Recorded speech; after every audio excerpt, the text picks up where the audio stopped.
Hi students, మీరు కూడా neat లేదా జేఈ లాంటి కాంపిటేటివ్ ఎగ్జామ్ ప్రిపేర్ అవుతున్నారా? మీరు కూడా అందులో సక్సెస్ సాధించాలనుకుంటున్నారా? అయితే టాపర్స్ ఫాలో అయ్యే టాప్ 3 సీక్రెట్స్ని ఈరోజు మీకోసం. First point, consistency. టాపర్స్ ఎప్పుడు కన్సిస్టెన్సీ మెయింటైన్ చేస్తారు. అంటే ప్రతిరోజు ఏదో ఒక సబ్జెక్ట్ చదవడం, దాంట్లో గ్రిప్ సాధించడం, ఈ విధంగా చేసుకుంటూ వెళ్తారు. రెండో పాయింట్, టైం మేనేజ్మెంట్.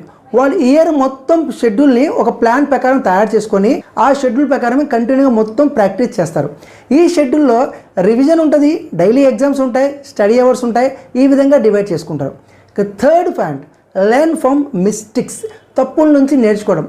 టాపర్స్ ఎప్పుడు తప్పులు చేయడానికి భయపడరండి. కొత్తగా రీసెర్చ్ చేస్తూ ఉంటారు, కొత్తగా ప్రాబ్లమ్ సాల్వ్ చేయడానికి ట్రై చేస్తూ ఉంటారు. అలా సాల్వ్ చేసినప్పుడు ఆ ప్రాబ్లం రాకపోతే అందులో మిస్టేక్ ఏం చేశారో తెలుసుకొని దాన్ని సాల్వ్ చేసుకొని ముందుకు వెళ్తారే తప్ప అక్కడ ఆగిపోరు. మీరు కూడా ఈ 3 పాయింట్స్ని ఖచ్చితంగా ఫాలో అయితే మీ ఎగ్జామ్లో మీరు కూడా ర్యాంక్ సాధించవచ్చు.